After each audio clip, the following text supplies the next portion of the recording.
தமிழ்நாடு முழுவதும் பல்வேறு கோயில்களில் நடைபெற்ற திருவிழாவில் ஏராளமான பக்தர்கள் கலந்து கொண்டு வழிபாடு நடத்தினர்.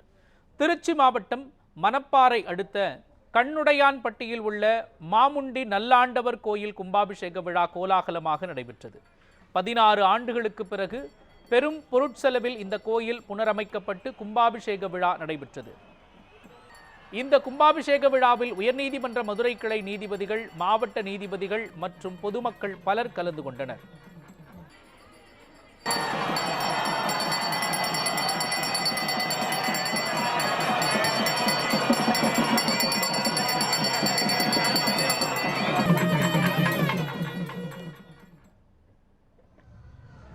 அதேபோல தென்காசி மாவட்டம் ஆலங்குளம் அருகே உள்ள மாரியம்மன் கோயிலில் திருவிளக்கு பூஜை வெகு விமரிசையாக நடைபெற்றது. இந்த கோயிலில் ஆண்டுதோறும் வைகாசி திருவிழா நடைபெறும் நிலையில் திருவிழாவின் 2ஆம் நாளில் திருவிளக்கு பூஜை நடைபெற்றது.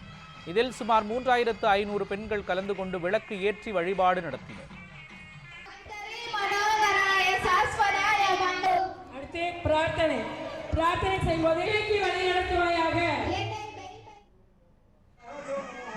புதுக்கோட்டை சந்தைப்பேட்டை பகுதியில் அமைந்துள்ள கருமாரியம்மன் கோயில் கும்பாபிஷேக விழா கோலாகலமாக நடைபெற்றது. இந்நிகழ்வில் வேத மந்திரங்கள் முழங்க யாகசாலையில் இருந்து எடுத்து வரப்பட்ட புனித நீர் கோபுர கலசங்களில் ஊற்றப்பட்டது. இந்நிகழ்வில் சுற்றுவட்டார பகுதிகளைச் சேர்ந்த ஏராளமான பொதுமக்கள் கலந்து கொண்டனர்.